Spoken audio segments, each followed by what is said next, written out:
Ning ora njur melu ngopori omong nyong ora melu-melu wis dhek wae kono nek arep ngantem wae kan beda itu gitu. Ya meneng wae rasane iso misah rasa kok ngono kuwi lho jane adu domba kan gitu.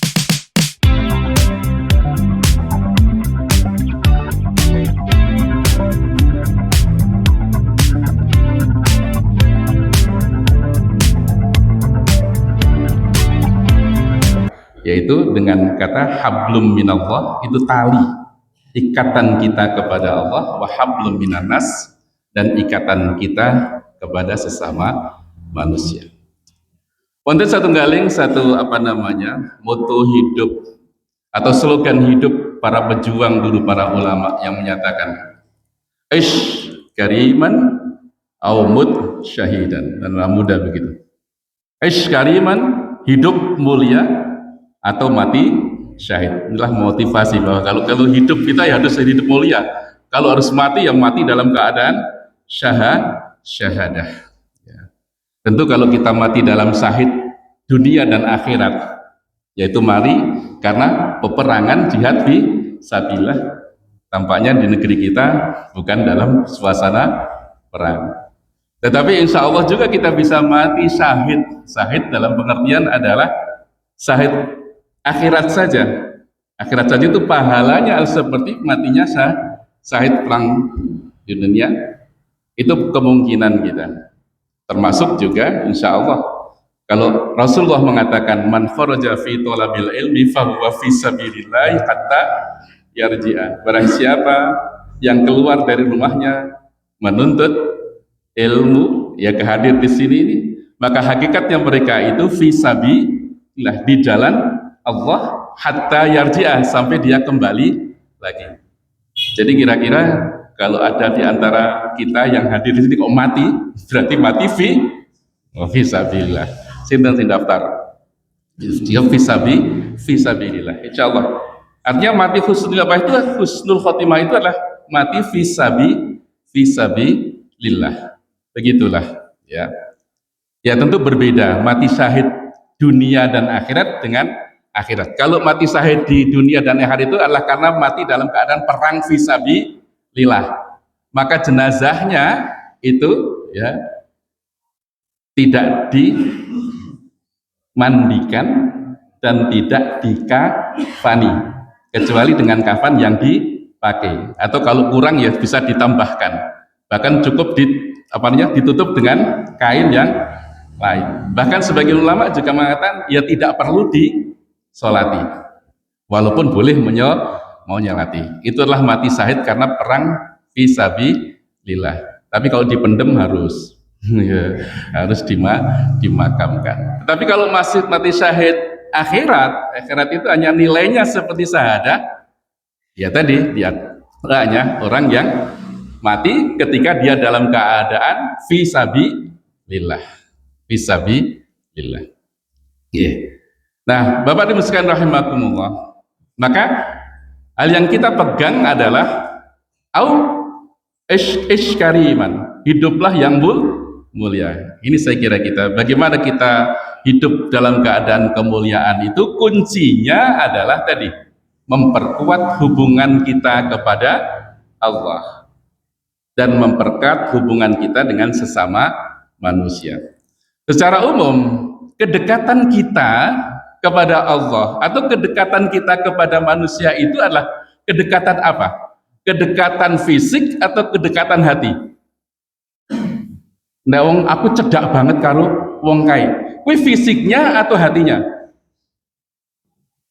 Nek merasa dekat itu karena fisik atau karena jaraknya atau hatinya?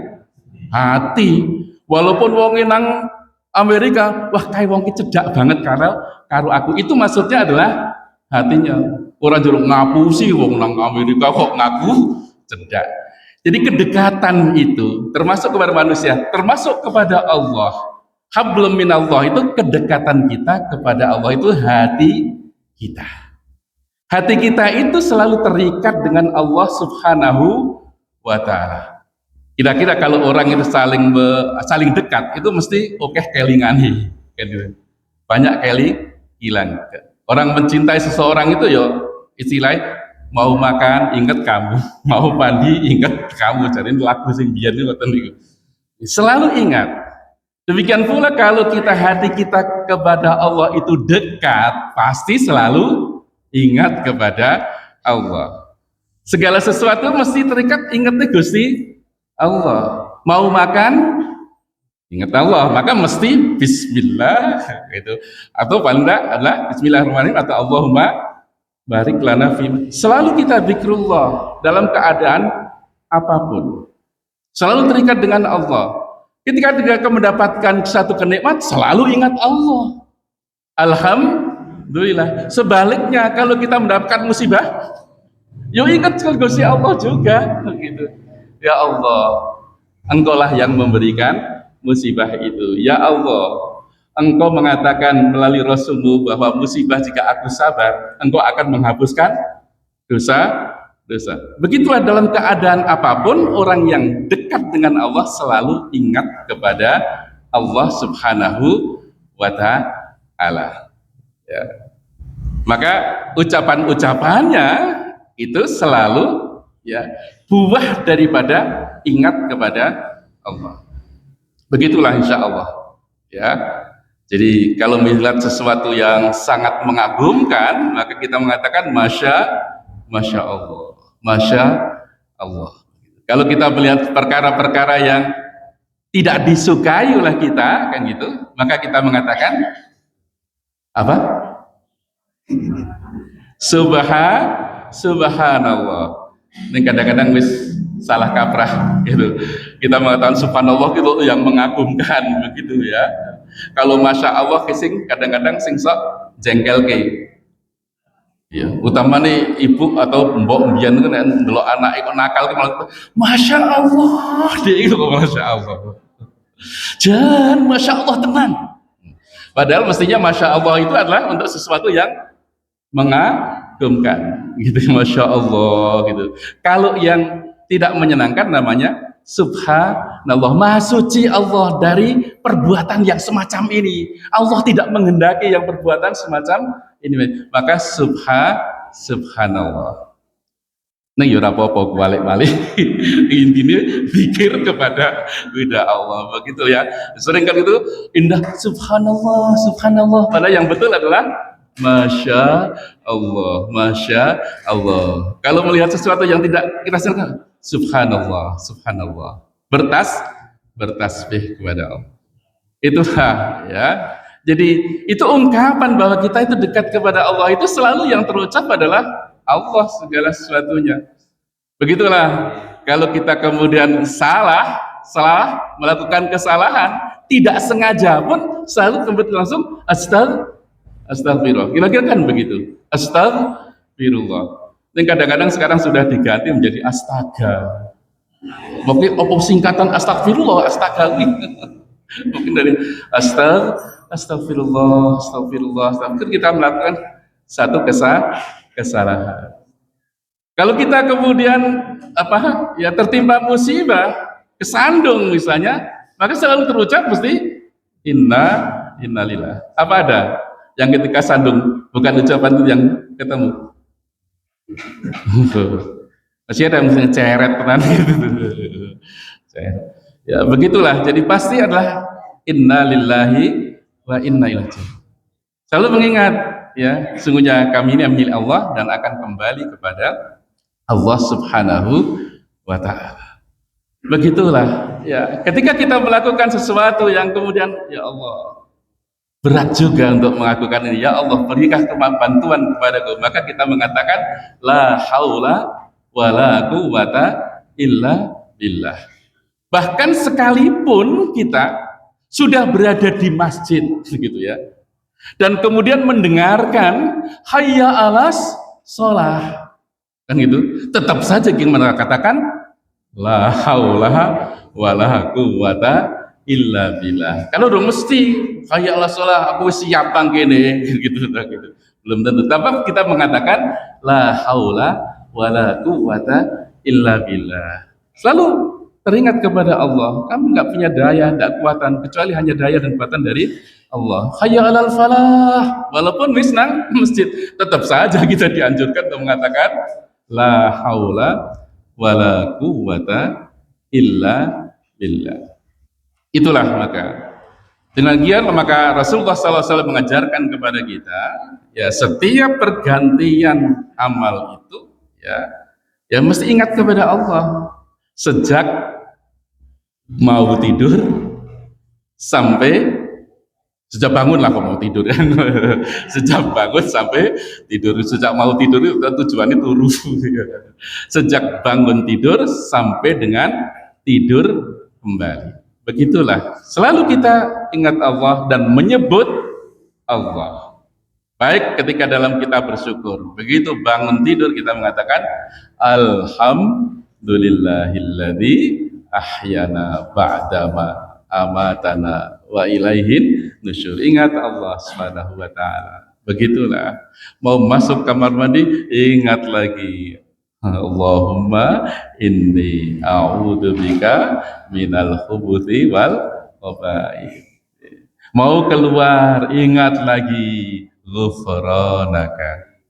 Alhamdulillahilladzi adhaba annil adha wa afani. Anak-anak TK yang malah ngapal begitu. Nek taman kawak-kawak wis lali. Itu diamalkan.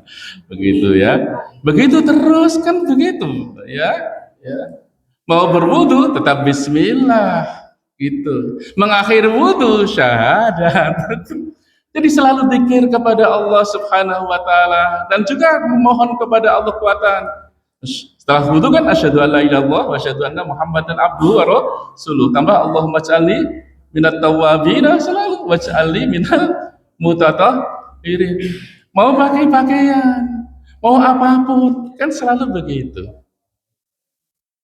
Saged doa ini pun sedaya biyen wis tau apal.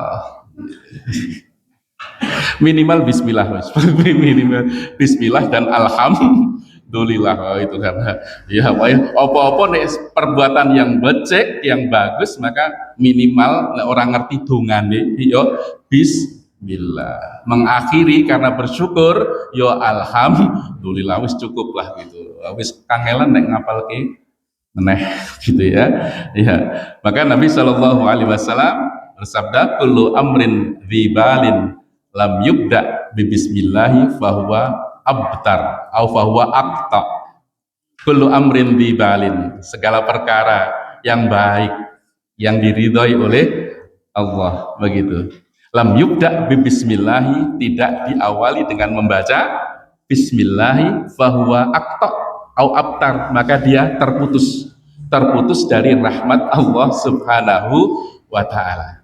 Sebab perbuatan apapun, ini bukan perbuatan wajib, bukan perbuatan sunnah, tetapi perbuatan mubah pun, kalau diawali dengan bismillah, maka menjadi ibadah, kan gitu. Jadi lanjut dengan, ya mau masuk mesti juga bismillah kan minimal, walaupun mesti ada Allahumma ftahli abbaba rahmatik. Mau duduk, bismillah. Mau berdiri, bisa kan itu kekuatan tuh bismillahirrahmanirrahim lebih kuat betul lebih kuat begitulah ya. Dan kemudian mengakhirinya dengan alhamdulillah itulah minimal. Nah Bapak Nusan rahimakumullah itulah orang yang terikat hatinya kepada Allah orang yang dekat kepada Allah itu hatinya selalu terikat dengan Allah Subhanahu wa taala ya dia berharap hanya kepada Allah dia tawakal hanya kepada Allah. Kita mendapatkan kenikmatan ingat Allah alhamdulillah. Kalau dia mendapatkan musibah tetap ingat Allah innalillah dan penuh dengan kesabaran. Bahkan sampai ridho terhadap qada dan takdir Allah Subhanahu wa taala. Itulah kedekatan seorang hamba kepada Allah. Nah, zikir lebih banyak melakukan zikrullah. Tentu zikir hati. Sebab kalau hatinya zikir betul, itu ucapan itu sudah otomatis. Mesti kan gitu ya. Astagfirullah. Allah kan gitu hatinya. Ya. Ya. Maka zikir hati. Dan kemudian diungkapkan dengan zikrul lisan. Ya ucapan yang baik saja. Subhanallah, alhamdulillah, astagfirullah. astaghfirullah, atau kemudian ya subhanallah wa bihamdi subhanallahil adzim. Karena kalimat-kalimat zikir itu di sisi Allah Subhanahu wa taala itu kan gitu ya. Kita kadang ringan ya. Ada kalimatani khafifatani fil lisan habibatani indar rahman taqilatani ya fil mizan. Ucapan yang ringan di lisan tetapi berat timbangan, sangat dicintai oleh Allah. Apa itu? Subhanallah wa bihamdi subhanallahil alim. Sebaiklah begitu ya. Itu jadi kita mulai banyak pikir wong tua itu, mulai banyak zikrullah. Itulah. Nah, Bapak dan sekalian rahimakumullah, ya kadang-kadang kita ya karena hati kita itu tidak terpaut dengan Allah, maka kadang-kadang kita lupa zikir Allah. Ucapan-ucapannya bukan ucapan kalimah thayyibah. Kan gitu. Tergantung daripada situasi dan hati masing-masing. Maka Allah gitu memerintahkan kepada kita supaya kita itu pasti zikir itu dengan cara apa? Tadi Rasulullah mengajarkan kepada kita setiap pergantian amal berdoa atau zikrullah atau minimal baca basmalah. Kalau itu saja lupa, kadang-kadang itu kan juga lupa juga. Maka memastikan zikir kita kepada Allah, maka Allah merintahkan kepada kita untuk menegakkan sholat. Ya, melalui firman-Nya kepada Nabi Musa itu ya, aqimis sholata lidzikri, tegakkanlah sholat hanya untuk mengingatku. Karena di luar sholat itu sering lupa gitu. Maka hakikat sholat itu adalah untuk zikir. Betapa tidak zikir? Karena yang dibaca adalah kalimah-kalimah zikir, pujian-pujian kepada Allah, dan juga doa-doa yang kita panjatkan kepada Allah Subhanahu wa taala. Itu adalah zikir. Supaya kita itu ya zikrullah kan gitu. Karena mesti zikir itu kan setiap saat. Alladzina yadhkurunallaha qiyaman wa qu'udan wa 'ala junubihim. Kan begitu mestinya. Ya, orang-orang ulul albab, orang-orang yang punya pikiran yang akal sehat, ya, adalah orang-orang yang selalu mengingat Allah, baik ketika dia berdiri, duduk atau berbaring. Itu kan berarti setiap saat. Ya, tetapi kita sering lalai. Minimal setiap kita melakukan pergantian amal, itu pun juga sering lalai. Ya, dongo kan sering terlupakan. Maka Allah memastikan hamba-hambaku itu supaya zikir adalah melalui ibadah salat. Itulah maka ibadah salat kita perlu perbaiki betul. Kalau kita ingin bahwa urusan hidup kita ini tidak berantakan, maka lihat salatnya dulu. Karena ibadah salat itu ibadah yang betul-betul khusus. Tidak sama dengan ibadah-ibadah lain, ibadah ritual. Maka orang yang dekat kepada Allah, maka ibadah ritualnya adalah semakin baik. Ibadah ritualnya, apakah itu sholat, puasa, ya, kalau itu haji, kan gitu. Itu kan semuanya terkait dengan zikrullah. Haji yang kita lakukan berapa hari di sana? Nah, 41 hari itu kan perjalanannya dengan itu. Ya, saat umroh dulu atau saat ketika melaksanakan ibadah haji tanggal 8, 9, 10, 11, 12, 13 Dzulhijjah. Adanya apa itu? Zikir saja kan? Gitu. Kamu nyambut kami. Zikir saja di mana-mana melaksanakan zikir. Semuanya. Puasa itu sendiri hakikatnya adalah zikir. Kata orang yang sedang puasa pasti selalu ingat Allah. Ketika kemudian lupa saja muka, astagfirullah, aku gak puasa.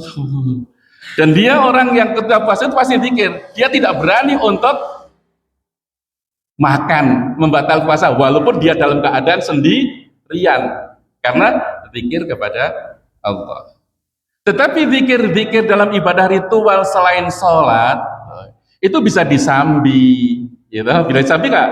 Poso iso nyambut gawe kan ngoten nggih, bisa karo jabat pareng poso turu Saged.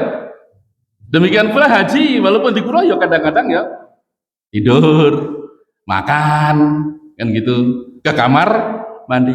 Nek sholat, nggak bisa disambi, mboten saged disambi, ya, nggak bisa disambi sholat, kan gitu. Sholat, nyambi omong-omong karo kancane, karena memang ini adalah memang ibadah yang sangat khusus betul.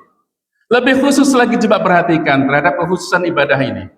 Ibadah sholat itu harus dengan syaratnya adalah suci dari hadas besar dan hadas kecil. Jadi, termasuk suci dari najasah. Betul? Itu. Tapi kalau ibadah puasa, apa harus wudu? Harus mandi? Kan tidak. Apa harus bersih pakaiannya?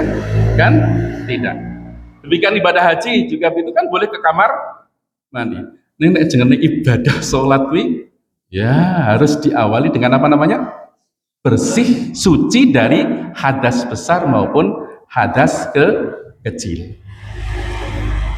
Apa sih syarat yang harus diawali dengan hadas besar dan kecil? Maksudnya kalau jinabah harus mandi atau kalau dia batal apa nih harus dengan wudu ibadah sholat. Di samping ibadah tawaf. Ibadah tawaf itu dalam keadaan suci. Ya kan begitu. Ya. Jadi kalau dalam keadaan haid tidak boleh tawaf. Walaupun sebagian ulama kalau terpaksa ya karena sekarang nggak mungkin ditunda kan gitu. Wah, burung tawaf ifadah padahal sudah harus penerbangan kan. Bisa tetap melaksanakan tawaf ifadah. Demikian kalau apa namanya? Tawaf ketika puter 7 kali ya, kemudian batal di tengah jalan. Ya.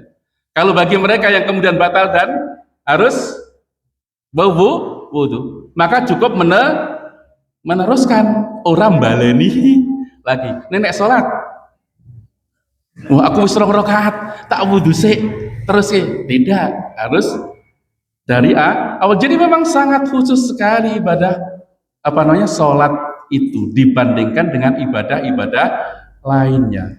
Begitulah. Ya. Yang kedua adalah ibadah sholat itu adalah ibadah yang perintahnya saja tidak turun melalui malaikat Jibril, tetapi langsung dipanggil Allah Subhanahu wa taala Nabi Muhammad sallallahu alaihi wasallam ketika Isra dan Mi'raj. Begitulah kan, sampai begitulah. Ya, dipanggil untuk kewajiban sholat. Berapa dalam riwayat? Sekali sehari 50 kali. Begitu turun kan begitu ketemu Nabi Musa, kemudian surah kuat umatmu kayak umatku ayo sing kuat-kuat ke ora mungkin kuat nek salate ping gitu ya. Minta keringanan gitu ya. Kemudian konon nih kan katanya dalam kisah Isra Mi'raj menemui Allah SWT minta keringanan, diturunkan.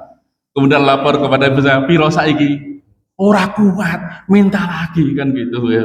Sampai kemudian yang terakhir 5 rakaat abot, isi abot kan gitu. Mbok nyuwun meneh, aku wis isin gitu. Julak jaluk saja sehingga menjadi ketetapan 5 kali di dalam sehari. Itulah keistimewaan ibadah sholat. Ibadah sholat juga ibadah yang disebut dengan imaduddin, kan begitu. Jadi istimewanya luar biasa. As-sholatu imaduddin. Faman aqamaha faqad aqamaddin. Waman tarakaha faqad hadamaddin. Ini kan istimewa. Sholat itu adalah tiangnya agama. Barang siapa yang menegakkan sholat, maka berarti dia telah menegakkan agama. Itu barang siapa meninggalkan sholat, maka dia meninggalkan agama atau merobohkan, meruntuhkan agama itu. Dan sholat itu menjadi cirinya orang Islam. Gitu ya. Cirinya orang Islam itu ya sholat itu ketok nang sholat itu. Kalau orang tidak beriman kan ora sholat kan gitu. Cirinya orang Islam itulah sholat. Maka Nabi juga mengatakan bainar rajuli wa bainal kufri wasyirki tarkus shalah. Batas antara seseorang dengan kekafiran atau kemusyrikannya itu ketika dia meninggalkan sholat, dianggap sebagai kafir. Begitulah ya. Itulah keistimewaan daripada salat. Dan Allah juga menegaskan jika salatnya tegak pasti akan mencegah daripada perbuatan yang keji dan yang mungkar. Maka tegakkanlah salat. Jika salatnya tegak, insya Allah semua urusannya akan baik. Itulah juga Nabi kemudian menyatakan apa? Inna awwala ma yuhasabu bihil abdu yaumal qiyamati as-salatu. Fa in saluhat saluhat sairu amalihi wa in fasadat fasadat sairu amalihi. Ini kan juga hadis yang populer. Inna awwala ma yuhasabu bil abdu yaumal qiyamah, sesungguhnya yang pertama kali dihisab akan diperhitungkan amal seorang hamba pada hari kiamat itu apanya? Orang mukmin yaitu salatnya, as-salat. Fa in saluhat, kalau salatnya baik, saluhat sairu amali, pasti baik semua perbuatan. Begitulah nek baik tenan kan gitu. Karena wong salat menghadap Allah kemudian minta ampun, astagfirullah dan sebagainya, nek tegak betul ora ono mungkin pikirane yang bar salat tak njikuk sandal sing apik, ora mungkin. Ya, pasti akan baik. Kalau tegak salatnya pasti akan baik seluruh perbuatannya. Wa idza fasadat, kalau salatnya rusak, rusak itu belum ya tidak baik. Tidak ada kekhusyuan, tidak ada kehuduan, hanya sekedar formalitas. Mungkin ya melu salat, ya salat nggak ning pikirane pengen berbuat maksiat, setelah itu barki wah bar salat cepet-cepet salat arep iki anak kita, tapi perbuatan maksiat itu berarti dia salatnya tidak tegak. Karena salat yang tegak pasti akan menata seluruh amal perbuatannya. Begitulah maka kelak yang dihisab itu salatnya. Kalau salatnya baik, wah sudah langsung. Yang lain-lainnya itu dianggap baik. Kalau salatnya buruk, ya dihisablah, dilihat lagi, mesti amali merno. Itulah keistimewaan daripada salat. Oleh karena itu, jadi di antara tanda kedekatan seseorang kepada Allah Subhanahu wa taala itu juga dilihat daripada bagaimana dia menegakkan salatnya itu. Karena yang terkait dengan ibadah salat itu, ya, dengan ibadah salat itu ada segalanya terkait dengan penghapusan dosa. Ada satu hadis Nabi Shallallahu Alaihi Wasallam, Nabi bersabda kepada para sahabat, ala adullukum ala ma yamhu bihil khataya. Maukah aku tunjukkan kepada kamu sekalian, ya, sesuatu yang dapat menghapus semua dosa-dosa, khotoya, menghapus kesalahan. Qalu, para sahabat kemudian menjawab, bala ya Rasulullah, tentu kami mau wahai Rasulullah untuk ditunjukkan tentang hal itu. Apa kata Rasulullah SAW? Pertama adalah isbahul wudu'i alal makari, menyempurnakan wudu. Wudu itu termasuk ibadah ritual itu, ibadah ritual. Ibadah sholat, ibadah haji, ibadah wudu itu termasuk ibadah mahdhah, ibadah ritual. Kita melaksanakan hanya mengikuti tuntunan Rasulullah Shallallahu Alaihi Wasallam. Kita tidak boleh memodifikasi piye apike wudu saiki wis zaman modern gitu ya. Wudu seperti itu. Ya. Maka satu amalan yang bisa menghapus dosa itu diantaranya isbaghul wudu, menyempurnakan wudu. Apalagi alal makari, pada saat-saat tidak nyaman. Tidak nyaman itu misalnya apa? Kayak anyes banget, kira-kira anyes banget lah ya, tapi kemudian menyempurnakan, kan begitu. Utawa ya kayak awake guys, males banget kan gitu, tetap dia memaksakan untuk menyempurnakan wudu. Itu adalah menjadi penghapus dosa. Bahkan di dalam hadis lain itu tentang penyempurnaan wudu itu, Rasulullah SAW bersabda, barang siapa ketika dia berwudu membasuh mukanya, maka dosa-dosanya, ya, dari dosa muka, apakah mata, hidung dan semuanya itu akan mengalir bersama aliran air itu sampai tetes air yang terakhir, bersih ketika berwudu dengan sempurna. Apabila dia sedang membasuh tangannya, maka semua dosa yang dilakukan tangan itu akan mengalir bersamaan dengan air yang mengalir melalui tangan itu sampai tetes yang terakhir. Dan seterusnya, sampai dengan siapa yang ketika berwudu membasuh kakinya, itu mesti kan sempurna kan, sambil mengalirkan begitu, maka akan mengalir atau apa namanya? Ya mengalir ya, dosa-dosanya itu bersamaan dengan mengalirnya, bersihnya, mengalirnya air sampai tetes air yang terakhir. Begitulah Allah mengampuni dosa kita melalui isbahul wudu. Ya.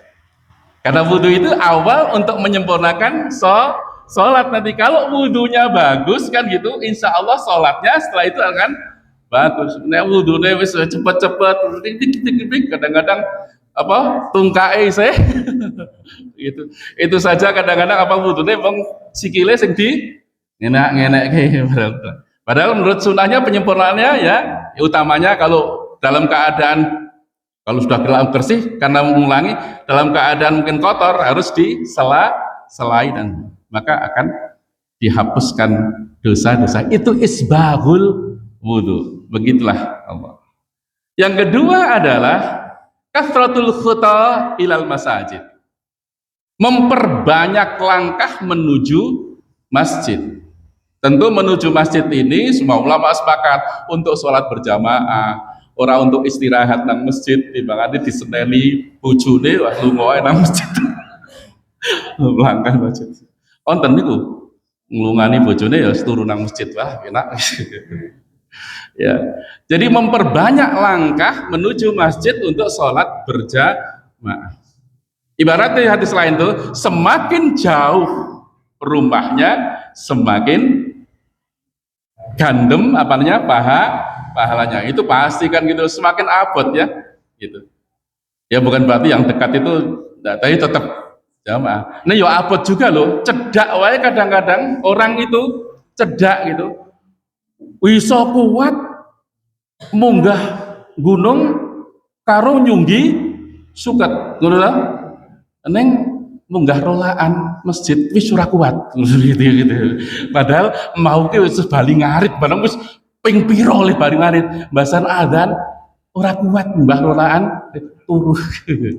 Begitulah jadi kadang-kadang dekat pun berat ya begitu. Maka yang lebih jauh lebih berat lagi kira-kira kan maka pahalanya lebih kan. Ora sandadak sing atuh njur nyedake omahe nang tidak menjawab kebak masjid barang dadak tuku meneh gue ada duit gitu ya cukuplah gitu ini ya begitu beratnya untuk melangkahkan kaki ini terkait dengan sholat lagi kemudian yang ketiga kata Nabi Shallallahu Alaihi Wasallam wantidharus shalah ba'das shalah menunggu waktu sholat ya, kan gitu menunggu sholat itu berarti ya sudah mendahului sebelum waktunya sholat dengan itu sudah berada di masjid menunggu waktu sholat. Kata Nabi, dalikar ribat, fadalikar ribat. Itu yang disebut dengan ribat. Ribat itu adalah satu siap sedia gitu. Pada asalnya ribat itu orang yang teguh menjaga di perbatasan dari musuh itu ribat. Ya. Ya ayyuhalladzina amanu sabiru wasabiru warabitu. Wahai orang yang beriman, bersabarlah. Wasabiru dan kuatkan kesabaran. Dan robit itu lebih lagi siap untuk menghadapi berbagai macam cobaan. Pertama suruh sabar biasa. Kok abot temen tambah kesabaran kan gitu. Kok lebih abot siap sedia walaupun musuh akan datang tetap orang Melayu kan itu kan lebih sabar lagi. Maka tadi 3 perbuatan tadi kata Nabi termasuk ribat. Itu perbuatan yang ribat, berat itu. Ya, isbagul wudu menyempurnakan wudu, kemudian melangkahkan kaki ke masjid dan kemudian menunggu waktu sholat. Dan itu adalah menjadi penghapus dosa. Ini yang terkait dengan apa namanya? Hablum minallah. Kedekatan kita kepada Allah itu adalah dilihat dari apa? Kalau secara hati kedekatan kita selalu zikrullah kepada Allah setiap saat, dan ibadah ritual kita utamanya sholat itu adalah sempurna sejak melaksanakan wudhunya. Itulah apa namanya yang perlu kita sama-sama evaluasi, bagaimana kita mempererat hubungan kita kepada Allah, perbaiki urusan sholat kita. Maka sering ulama mengatakan, jika hidupmu berantakan, lihat sholatmu. Begitulah katanya, lihat sholatmu, muhasabah terhadap sholatmu, dan insya Allah gitu, Allah akan memuliakan. Tadi hadis itu sebenarnya termasuk menghapus dosa, wa yarfa'u bihid darajat, dan Allah akan mengangkat derajat kita. Gitu.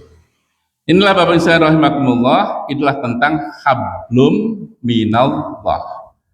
Utamanya adalah kita selalu muhasabah terhadap sholat kita, sejauh mana, ya. Karena yang namanya kedekatan itu termasuk ketika sholat itu hati kita hadir. Jenengan ini kan begitu. Nek adoh gitu, walaupun cedak atine adoh ke sudah gaple, walaupun cedak ora omong-omongan, ngono toh? Kan gitu. Nanging nek atine cedak karo adoh itu tetep adohe omong-omongan, dhewe apa? Wah, alhamdulillah kan gitu ya. Nek wong adoh kan gitu tidak akan berbicara. Nah, itulah maka dengan Allah juga demikian. Ketika kita dekat dengan Allah, termasuk ketika kita melaksanakan ibadah sholat kepada Allah, berarti kita itu hatinya khudur kepada Allah subhanahu wa ta'ala, yang disebut dengan khusyuk. Inilah khusyuknya ya angel tenan kan begitu. Kita itu disuruh khusyuk kepada Allah, zikir itu melalui sholat. Maka sholat itu aturannya tidak seperti aturan-aturan yang pada ibadah-ibadah lain. Ketika sholat kita tidak boleh berbicara kecuali apa yang kita baca, itu ya, bacaan. Dan kita tidak boleh melakukan perbuatan kecuali perbuatan sholat. Ini kan ben fokus, karpe ben fokus. Tapi banyak begitu orang sholat Allahu Akbar, fokusnya tidak sholat, tapi fokusnya hatinya kemana-mana. Nah, inilah yang menjadi apa namanya muhasabah terhadap sholat kita, tegak sholat kita itu tidak hanya tegak gerakannya, tetapi juga hatinya, ya, hatinya. Karena sholat yang baik itulah wasilah pertolongan Allah subhanahu wa ta'ala terhadap urusan kita.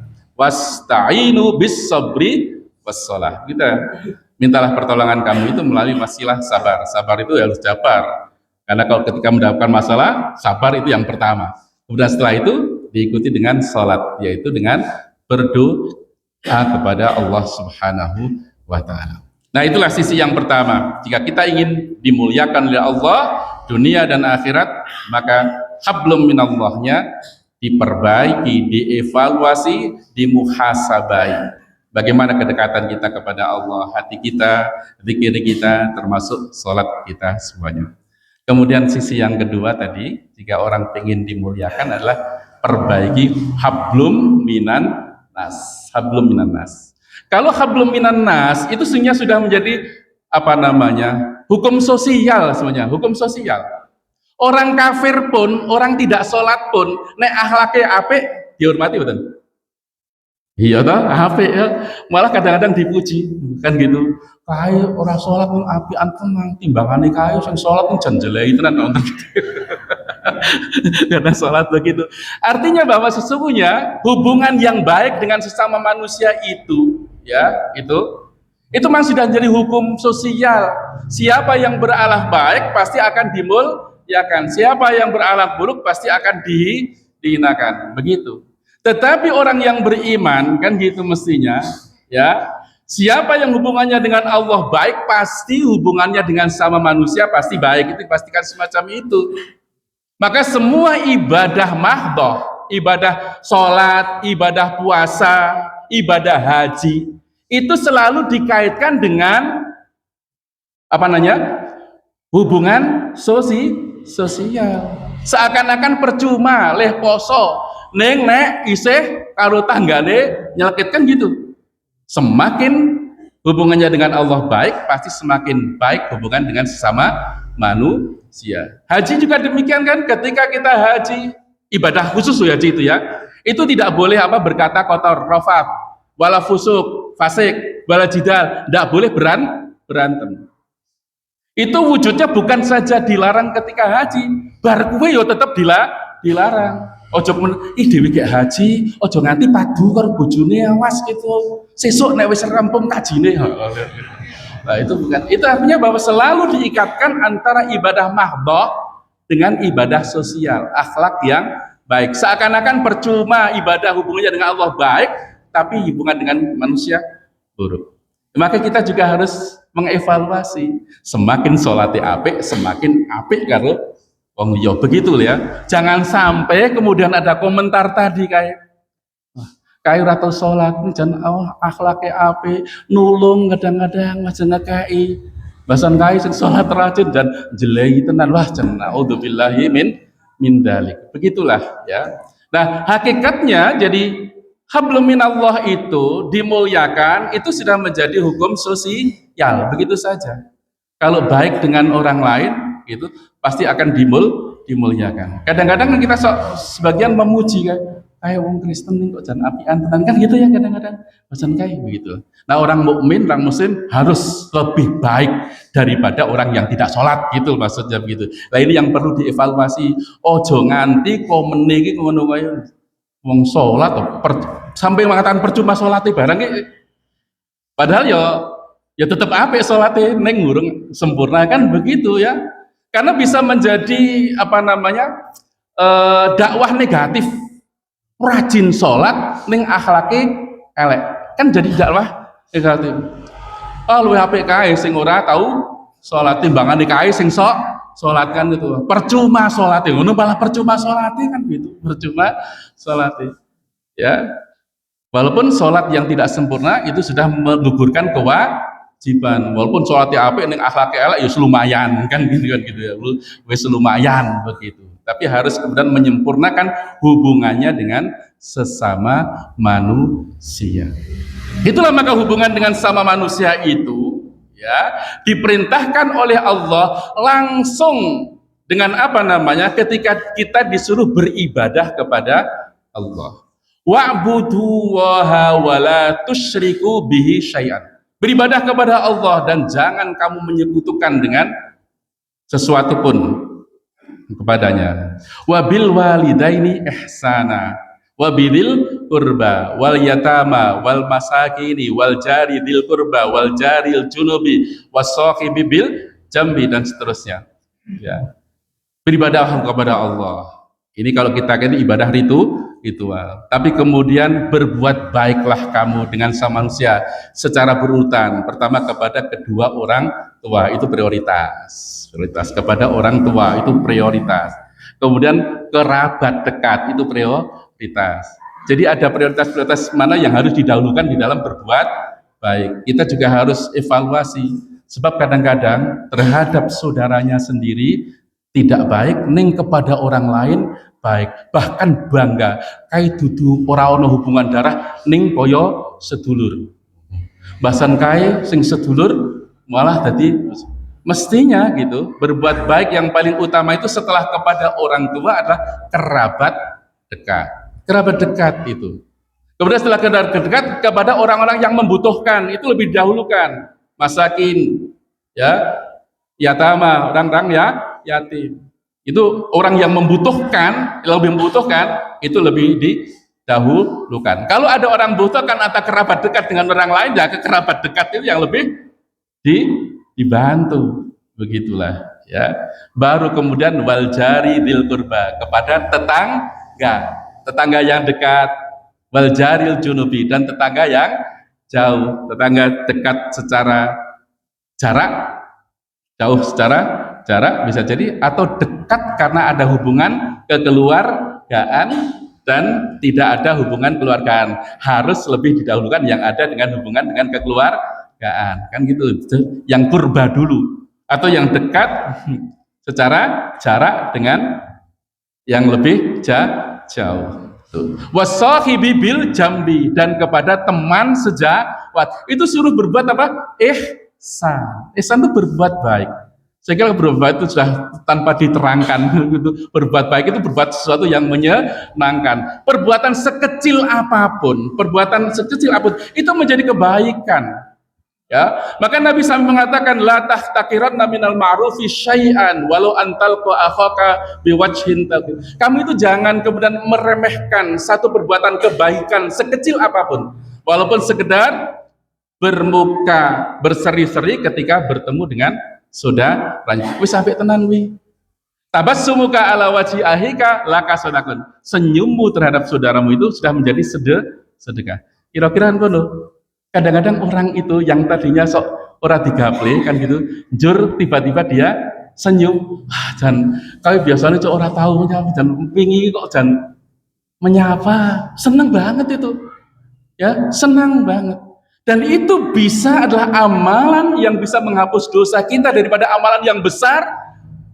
Karena itu tulus dan menggembirakan orang lain.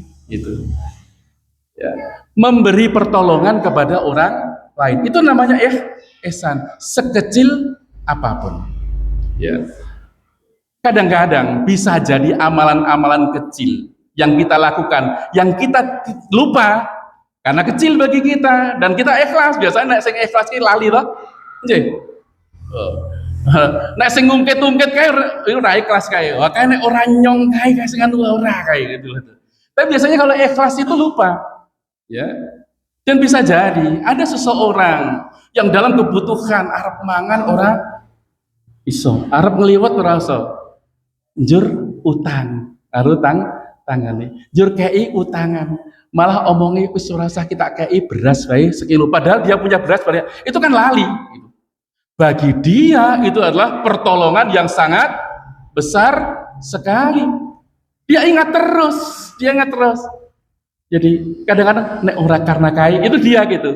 Ya Allah, kemudian dia mendoakan, ya Allah, berkailah rezekinya, ampunilah dosanya. Itu yang bisa menjadi wasilah amal kecil kita yang kita lupakan itu yang bisa kemudian mengangkat derajat kita. Maka Nabi jangan meremehkan terhadap amal soleh sekecil apapun, walaupun hanya sekedar tersenyum dengan orang lain. Itulah ihsan. Ihsan itu berbuat baik, ya. Baik. Ya, menolong itu lebih baik kan gitu. Menolong itu baik bagi orang-orang yang apa namanya? Kekurangan atau butuh pertolongan kita. Ya. Tapi kalau kita tidak bisa memberikan kebaikan gitu, jangan menyakiti itu saja, meneng wae HP kan gitu ya. Gitu, itu penting itu ya. Ya. Kan mungkin kita ya Allah neng aku raiso nulungi, sudah mendoakan saja dan jangan sampai kita menyakiti. Orang kayak itu tolong malah nyalah gantem tenan nyelekit gitu ya. Waduh, malah ngono wae, usane malah jaluk wae Pak. Nek ora iso nulung, wis ora usah ngomong ngono wae kan itu udah cukup. Nyuwun ngapunten itu sudah bagus. Malah memberi dengan menyakiti itu tidak baik, gitu loh. Itu yang penting itu, ya. Qaulun ma'rufun khairum min shadaqatin yatba'u hada. Mengatakan sesuatu yang manis itu lebih baik daripada memberi tapi dengan menyakitkan. Ngungkit itu jangan gitu ya. Itu lebih baik itu. Maka Nabi juga mengatakan, "Man kana yu'minu billahi wal yaumil akhir falyakul khairan aw liyasmut." Itu saja. Orang yang beriman pada Allah dan akhir, ya tanda yang beriman itu berkata yang baik, itu saja. Kalau tidak bisa, diam gitu. Jangan nyelekit, itu saja. Ini kadang-kadang orang itu ya, nek orang nyelekit itu marem, banyak itu semakin nyakit tuh, semakin gandem tenan. Padahal diam itu berat juga. Diam itu berat, padahal pahalanya besar. Ora sah melu itu sudah cukup itu ya. Ning ora njur melu ngopori omong yang ora melu wis dhek wae kono nek arep ngantem wae kan beda itu gitu. Ya meneng wae rasane iso misah rasa kamu lu jauhnya adu domba gitu. Ya, itulah jadi oleh karena itu ihsan. Ya. Dan orang yang berbuat baik itu ihsan, orang muhsin. Muhsin itu selalu baik dalam kondisi apapun, tidak terpengaruh dengan orang. Betapa banyak orang baik itu karena terpengaruh dengan kondisi. Baik karena dia baik. Karena dia lah ya aja ngasih. Lo ada gitu ya. Maka kata Nabi, la takunu imma'atan. Kamu itu jangan menjadi orang-orang yang terombang-ambing, tiru-tiru. Ya. In ahsanan nas fa ahsanna. Nek orang apik, nek den apik, aku ya apik. Wa in asaa, ya. Tapi kalau dia buruk, ya. Fadzalamna, aku ya mana tak wales kan gitu ya, kan gitu. Walakin wattinu qulubakum, tetapi teguhkan hatimu orang baik itu. In ahsanan nas fa ahsinu. Kalau orang baik, mestinya kamu harus berbuat baik, bales, berbuat baik. Sekecil apapun, kan gitu. Wa in asaa fala talib. Tapi kalau orang melakukan keburukan dengan kamu, jangan balas dengan kedzaliman. Jangan dibalas. Nek wong apik kaya ngono kuwi kan gitu. Ning lah oke pomo ya apik aja ngasih apik. Itu kebanyakan begitu. Orang apik enggak pernah orang apik itu menghadapi segala sesuatu tetap baik. Walaupun dia buruk kepada kita, ya kita tetap baik saja, biasa saja. Gitu. Malah mampu memaaf. Kalau itu memang berat sekali, memang ihsan itu terlalu berat sekali. Itulah ya. Dan itu hanya akan diberikan kepada orang-orang yang yang penuh haddin adim, yang mendapatkan keberuntungan yang sangat besar saja oleh Allah Subhanahu wa taala. Maka kata Nabi sekali lagi, wala takuna imma'atan. Jangan kamu menjadi orang-orang yang tidak punya pendirian. Inna ahsanan nas fa ahsanna. Jika orang baik ya aku baik. Wa in dolamu fa dolamna. Jika mereka buruk ya aku buruk. Ojo ngasih apik karo kae gitu, jangan sampai begitu. Tetapi in ahsanan nas fa ahsinu. Kuatkan hatimu. Kalau orang baik, balaslah dengan baik. Itu kewajiban kita untuk membalas ya semampu kita. Jangan nulis apik malah dibales sing elek ya. Nek ora iso balas ya balas dengan doa saja. Wa in asau fala tadlimu. Kalau mereka buruk, kamu jangan berbuat zalim. Itu kata kunci adalah hablum minan nas. Berbuat baik dengan sesama manusia, dan itu sudah menjadi hukum sosial. Nah, orang beriman jika hablum minallah dan hablum minan nas itu mulia di dunia dan di akhirat. Ya, tetapi kalau orang tidak beriman, hablum minan nasnya baik, mulia di dunia, ya toh. Jadi Pak Bupati, walaupun salat misalnya kan begitu, dan ya kayak akhlaknya baik misalnya, atau jadi apapun punya derajat yang baik, akan dimuliakan oleh sesama manusia. Maka berbahagialah orang-orang yang beriman, yang selalu menguatkan hatinya kepada Allah dengan banyak zikir dan mengmuhasabai sholatnya, tidak hanya wajib tapi sunnahnya, bahkan qiyamul lail dan sebagainya. Dan kemudian juga harus berbuat ihsan kepada sesama manusia, maka dia tidak hanya mulia di dunia tapi masih mulia di akhirat. Jadi sebagai penutup, ayat Allah Subhanahu wa taala yang difirmankan di dalam Quran surat Adz-Dzariyat ayat 15 sampai dengan 19 itu Allah firmankan demikian. Innal muttaqina fi jannati wa uyun. Sesungguhnya orang-orang yang bertakwa itu kelak pasti berada di taman-taman surga yang mengalir air dari mata air. Akhirina ma atahum rabbuhum. Mereka mengambil apa saja yang Allah anugerahkan, berikan kepada mereka. Begitulah orang di surga itu, ya pokoknya ngambil apa saja yang diinginkan, yang Allah berikan, begitu ya. Innahum kanu qabla dzalika muhsinin. Gitu, ini ihsan. Sunya mereka para penghuni surga itu ketika di dunia termasuk orang-orang muhsin. Muhsin itu berbuat baik dengan sesama manusia. Akhlaknya baik, menyenangkan, suka memberikan pertolongan dengan apa yang dia miliki, dan dengan pertolongan kepada orang yang ia butuhkan. Kira-kira semacam itu. Kanu qalilan minal laili ma yahjaun.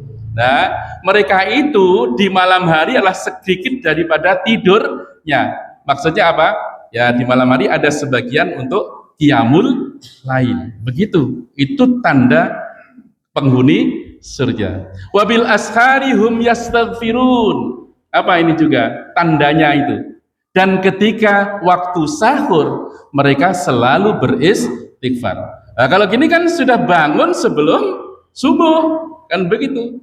Ya, qiyamul lail menunggu waktu subuh. Ketika menunggu waktu subuh itu adanya adalah istighfar. Wabil ashari hum yastaghfirun. Ini berarti hubungan kepada Allah baik ditunjukkan dengan apa? Banyak qiyamul lail, kan gitu ya, dan banyak beristighfar, dan kemudian hubungan dengan sama manusia atau muhsinin, selalu berbuat baik dengan sama manusia. Berbuat baik apa saja, tenaga, berbicara. Tapi kemudian yang selanjutnya yang 19 itu dikhususkan wa fi amwalihim haqqul lisaili wal mahrum.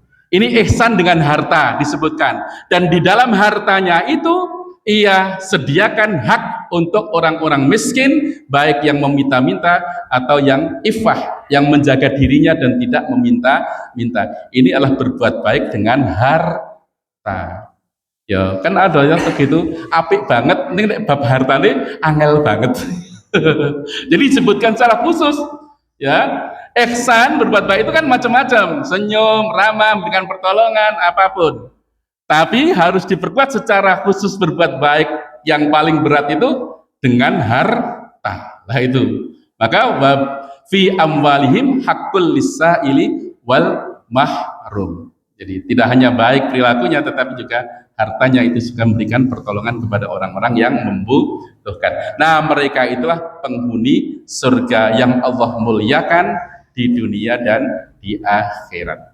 Inilah apa yang kita sampaikan, kunci kemuliaan dunia dan akhirat itu adalah yang sering kita dengar adalah bagaimana kita menguatkan hubungan tadi, hablum minallah wa hablum minannas. Mari kita muhasabi bersama tentang bagaimana sholat kita dan hubungan sosial kita dengan sesama manusia jika kita ingin hidup dalam kemuliaan. Karena Allah mengatakan duribat alaihimud dhillatu ainama thuqifu illa bihablin minallahi wa hablin minannas. Mereka akan ditimpa kehinaan dimanapun mereka berada, kecuali apa? Mereka mengadakan hubungan yang baik dengan Allah dan hubungan yang baik dengan sesama manusia.